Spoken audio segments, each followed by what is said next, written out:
It's safe to say nothing is more frustrating than getting caught in close guard. You train really hard for a jiu-jitsu tournament, you invite your girlfriend there, and you spend 5 minutes stuck in between a guy's legs. You can't do anything about it, you don't hurt him at all, and then you eventually lose the match because he threw up a few collar chokes, right? So here are 3 ways to beat the close guard. It starts at least, technically you really can't even pass the close guard. You have to open it and then create a situation where you can pass. So here are 3 simple ways to open the close guard. This first one, this is something that I did pretty much all of jiu-jitsu, and I think it works really well. It works really well in the gi, and it really, though, if he knows how to stop it, that's when it stops working. If he doesn't respond to your position. So most of the time we're taught to not let our upper bodies go down, but if you control and kind of pin his shoulders to the floor, you can hold on to the lapels, or you can just grab the material here. And I'm gonna keep his shoulders on the floor, and I'm gonna scoop my hips back so I actually start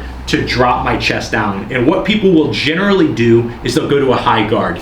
And when he goes high guard, what that starts to do is it starts to create some space where I can basically bring my knee into my chin, all right? If he was here and he just doesn't move his legs, this one won't work. And that's what I meant by sometimes guys will just not give you the reaction you need. But if this happens, all we do is wait, and we wait for him to eventually start to look for offense and go with that high guard. So now from here, I walk up and I think about bringing my knee right into the center. Here, I'm starting to extend away to open up his closed guard, and this will set me up for my knee cuts or my wishbone passes, okay?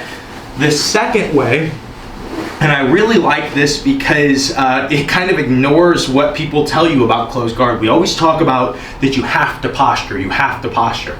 The problem is, if that's all he's heard before too, all he's gonna be focused on is killing your posture. And so a lot of times we're trying to posture, but the guy is just breaking our posture down and it's killing our neck. We get tired from this position. And so instead, understanding that like, I just can't be in this middle ground. I can be all my weight on him, right? Go ahead and move from here.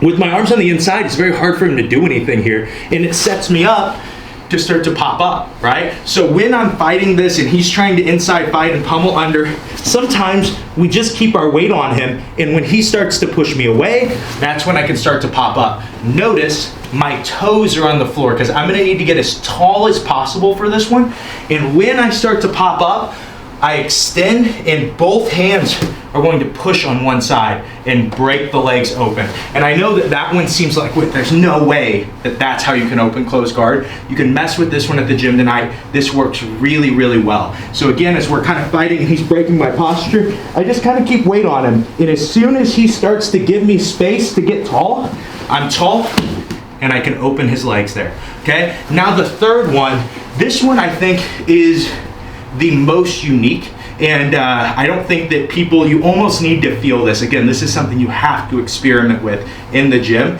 So a lot of times we're kind of grip fighting. My hands can be on his rib cage if it's no gi, or I can have one hand in the center. But what I notice when I'm in close guard is how much of him is touching me, and that's what gives him control of me. So right now, if you look, his legs are literally laying on top of my upper thighs. And most of the time, even when we're driving our elbow in, I'm pushing his leg into my own thigh. What I'm gonna do differently on this, and you can keep your legs locked here, all I'm gonna do is start to disconnect from him. I'm gonna start to move my legs away from him, okay? Now there's way less of me touching him. So now, like, go ahead and move me from here, Jeff. He actually has way less ability to move me around because we're not touching. If I'm here, go ahead and move me from here, Jeff. Notice how much more, even with resistance, that he's able to move me. So no connection here, and then I'm gonna do that same thing and just push his legs. Keep your legs tight on this one. So I'm gonna get all that distance away. Now we're not touching here. He's pretty much only touching me with his ankles. And then I can grab, or I can push down, and I'm able to open that and start to set up our passes again. And so those are 3 really simple ways, 2 of which you've probably never even seen before, to deal with close guard.